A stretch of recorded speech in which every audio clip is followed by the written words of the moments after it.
Salut la famille, j'espère que vous portez bien. Alors de mon côté, je me porte super bien. La famille, j'aimerais ici que vous écoutez la vidéo aussi attentivement jusqu'à la fin. Likez, partagez, surtout abonnez-vous à la page pour ne pas rater les prochaines vidéos. Laissez vos avis dans les commentaires. Écoutons cette vidéo la famille. Oui les amis, bonjour, j'espère que vous allez bien. Pour ma part ça va. Je viens de découvrir que en vérité, Maurice Kamto est parti en France pour négocier l'achat des armes afin de venir déstabiliser le Cameroun. Ce monsieur ne va pas passer par les urnes. Il ne va pas passer par les élections. Il y a eu une conspiration entre la France et le MRC. Je viens de le découvrir en suivant un live comme ça m'a inspiré. Je me suis dit non, il faut que je fasse un peu de recherche. Et ensemble nous allons découvrir. Donc il y a une conspiration entre la France et le MRC. Je vous dis que le MRC c'est un parti soutenu par la France pour empêcher au Cameroun de se libérer. Le Cameroun a préservé ses matières premières. Le Cameroun est riche, très riche en matières premières. Le président Biya est venu refuser de renouveler les accords coloniaux signés par Ahidjo. Pour ceux qui ne croient pas que les accords coloniaux existent, allez-y écouter l'homme politique français qu'on appelle Thierry Breton, qui a dit que c'est l'imbécilité de Macron qui a fait en sorte que les Africains ouvrent les yeux et que si jamais l'Afrique se libère, les Français et leurs petits-enfants viendront chercher du travail en Afrique. Par cette expression, il explique ici que l'Afrique est enchaînée, l'Afrique francophone est encore enchaînée et que si jamais elle se libère, les Français vont souffrir. Les Africains sont enchaînés par quoi? Par des accords. Ce n'est pas que les Français sont chez vous, ils ont mis des prisons, non. Essayez un peu de lever l'esprit. Allez-y, ma Google, tapez accords coloniaux, vous allez voir là où on vous a figé. C'est les hommes politiques malhonnêtes comme Kamto qui ne veulent pas le reconnaître. Moi, je vais dire ici la vérité, n'en déplaise. Je suis très choqué de découvrir qu'ils ont fait une conspiration avec les Français.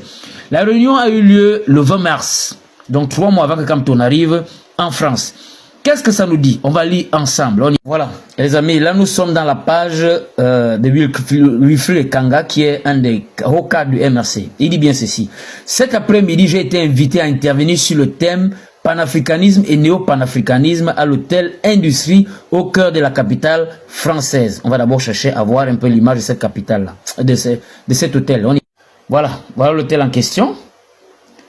Voici notre ami Wilfried Ekanga, qui représente le MRC. Voilà, on va continuer de lire. Voilà, la suite disait quoi? Le public de cet atelier fermé était constitué entre autres d'un élément du ministère français de l'Intérieur. Qu'est-ce que le ministère français de l'Intérieur vient chercher sur les affaires du Cameroun? D'une représentante du Quai d'Orsay, le Quai d'Orsay ici représente le ministère des Affaires étrangères, des Relations extérieures, et d'une autre du ministère des Armées. Qu'est-ce que l'armée française vient chercher dans les affaires intérieures du Cameroun? Et Kangalum dit, allez dire à Tanganji que c'est Kamto qui m'envoie signer des accords militaires avec la France pour déstabiliser le Cameroun. C'est Wilfried Ekanga lui-même qui le dit. Dans cet échange à huis clos, donc c'était top secret, mais comme Wilfried Ekanga a été élevé par une femme, il parle beaucoup.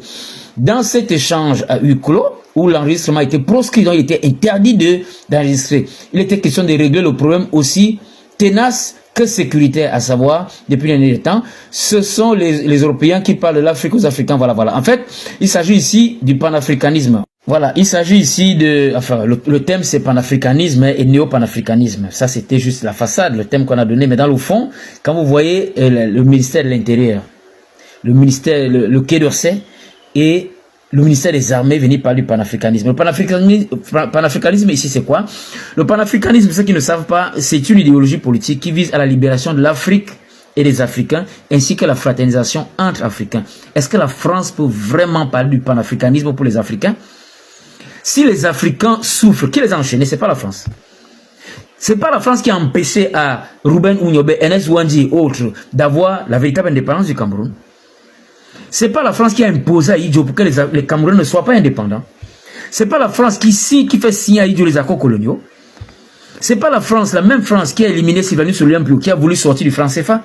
Modibo Keïta qui a voulu sortir du franc CFA. C'est pas la même France qui a déstabilisé Bokassa parce qu'il s'est rapproché de la Russie.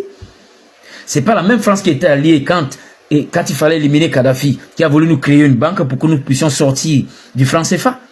C'est cette France qui vient aujourd'hui parler du panafricanisme pour les Africains. Vous croyez à ça? Non. Et si la France veut parler du panafricanisme, au lieu de faire venir des intellectuels, on fait venir les représentants du ministère de l'Intérieur, les représentants du Quai d'Orsay, ceux-là qui choisissent nos présidents à nos places, et représentants du ministère des Armées. Et il faut reconnaître ici que la France a changé son ambassadeur au Cameroun. C'est un général d'armée qui est ambassadeur au Cameroun. Alors, Wilfried Ekanga est parti préparer le terrain avant que Kamto arrive. Ça, c'était forcément la négociation par rapport aux armes. Parce que ces gens-là ne vont pas arriver aux élections. Non. Même s'ils arrivent aux élections, il y aura forcément des stabilisations à l'image de ce qu'on a vécu en Côte d'Ivoire. Maurice Kamto va passer par la force et par la force pour remettre le Cameroun aux Français. Mais il y a des Camerounais qui soutiennent ça. Voilà Wilfried Ekanga qui m'explique qu'ils ont fait une réunion à huis clos. Interdiction de filmer. Ils ont conspiré pour déstabiliser le Cameroun. Wilfried Ekanga est parti représenter le professeur Maurice Kamto. Est-ce que vous connaissez dans l'histoire du Cameroun un candidat politique qui l'a fait? Quand vous dites que l'homme la roule pour la France, vous voulez qu'on écrase tout, qu'on vous mène à la bouche pour que vous puissiez croire? Voilà Wilfried Ekanga, l'homme qui a sorti le secret. Une réunion secrète qui a eu lieu le 20 mars dernier.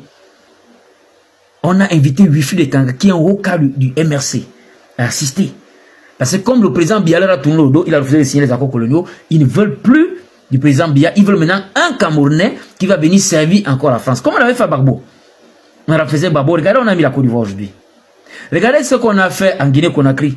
On a renversé Alpha Condé qui commençait à devenir révolutionnaire. On a mis celui qui sait les Occidentaux là. C'est ce qu'ils font dans tous les pays francophones. Camerounais. Vous partez ovationner celui qui va sacrifier le Cameroun. Si Maurice Kamto prend le pouvoir, vous allez voir ce que vous allez vivre. Là où vous avez refusé de renouveler les accords coloniaux là, pour en ressortir, vous allez faire 200 ans minimum dans l'exploitation française. Vous leur avez échappé une première fois. Si vous reprenez là, vous allez confirmer le code. Si vous pensez que c'est là où vos misères vont s'arrêter, détrompez-vous. Vous serez aussi pillés que tous les pays francophones. Ne rêvez même pas. Ils vont venir s'asseoir, piller les matières premières du Cameroun. Propre. À la limite, quand tu peux faire comme le président ivoirien, aller endetter le Cameroun pour vous faire quelques monuments, pour vous faire croire que vous êtes en train de prospérer. Parce que c'est comme ça les serviteurs de la France-Afrique. Hein.